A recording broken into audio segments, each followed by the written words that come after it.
আমার আব্বু ডায়াবেটিস রোগী, আব্বুর 2টা সিয়াম ভাঙতে হয়েছে। ডায়াবেটিস লো হয়ে যাওয়ায় আব্বুর শরীরে ঘাম চলে আসছে, তাই উপায় না পেয়ে সিয়াম ভাঙা লাগছে। এখন করণীয় কি? কাজা আদায় করতে হবে না কাফারা দিতে হবে? দয়া করে জানাবেন ইনশাআল্লাহ। প্রিয় ভাই, তো আপনার বাবা যেহেতু ডায়াবেটিস রোগী, সেহেতু উনি যদি অন্য সময় তিনি কাজা করতে পারেন তাহলে কাজা করলে হয়ে যাবে। আর যদি কাজা করার ক্ষমতা তার না থাকে, অন্য সময় তিনি দেখেন দিন বড় হয়ে গেছে বা উনি চেষ্টা করে দেখতে পারছেন না, তখন তিনি কাফারা দিলে হয়ে যাবে। সে কাফারা হচ্ছে যে একজন মিসকিনকে আধা সা করে খাবার দিবেন, আধা সা করে খাবার দিবেন। মুদ দিতে পারবেন, মুদ হচ্ছে চায়ের মুদে 1 সা হয়, তাহলে আপনি 2 মুদ দিলে, যে মুদটা আমরা মদিনা থেকে আমি সনদ সহ নিয়ে এসেছি আলহামদুলিল্লাহ, মদিনার রাসূলুল্লাহ সাল্লাল্লাহু আলাইহি ওয়াসাল্লাম থেকে আমার পর্যন্ত সনদ আছে এই মুদটি আপনি যখন মুদ অনুসারে 2 মুদ দিবেন তখন আধা সা হয়ে যাবে।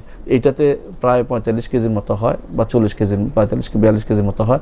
এইটা আপনি যেহেতু এটা হলো পুরো বছরের জন্য দিলে, পুরো অর্থাৎ মাসের জন্য দিলে, আর যদি 2টি সওমের জন্য দেন তাহলে অবশ্যই 4 মুদ দিলে আপনার 2টি সওমের জন্য আদায় হয়ে যাবে। কাফারা দিবেন। এটা কাকে দিবেন?